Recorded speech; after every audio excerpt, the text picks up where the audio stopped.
Dear friends, let us know how Saint Anthony of Padua made his first impression in the public. The High Mass began in all solemnity. During the course of it came the time for the homily. The head of the Franciscan hermitage started asking one by one to do the job, as no one came up, but each one gave an excuse.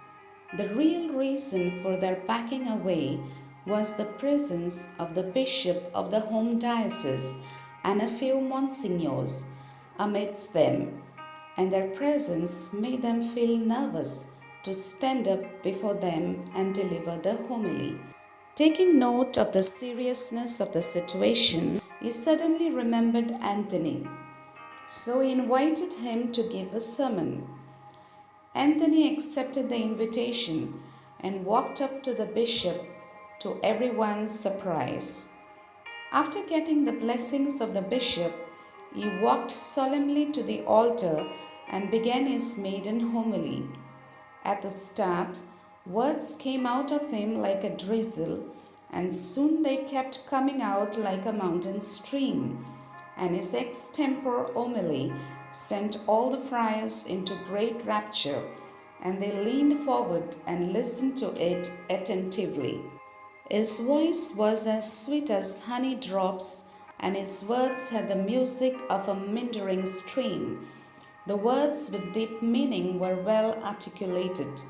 He gave apt quotations and explanations to biblical verses in such a way that his homily stirred up everyone's mind to reflect it. All the friars were apprehensive about Anthony's skill in oratory. When he walked to the altar and when he concluded his homily, they turned awestruck.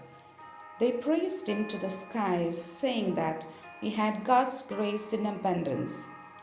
He had great wisdom and deep erudition, and in short, he was a great scholar.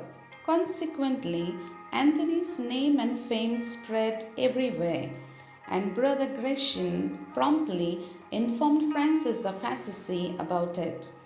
With his success on the pulpit, Anthony won the affection and goodwill of Francis of Assisi. The biographers of Saint Francis of Assisi have described Saint Anthony as Saint Francis of Assisi's friend, a gracious man.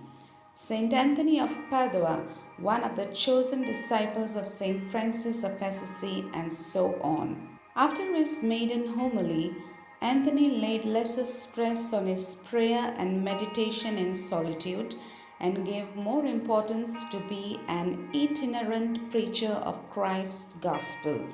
His sermons and discourses were captivating. People from all over the province came to listen to him, and many of them turned a new leaf in their life, having repented for their sins.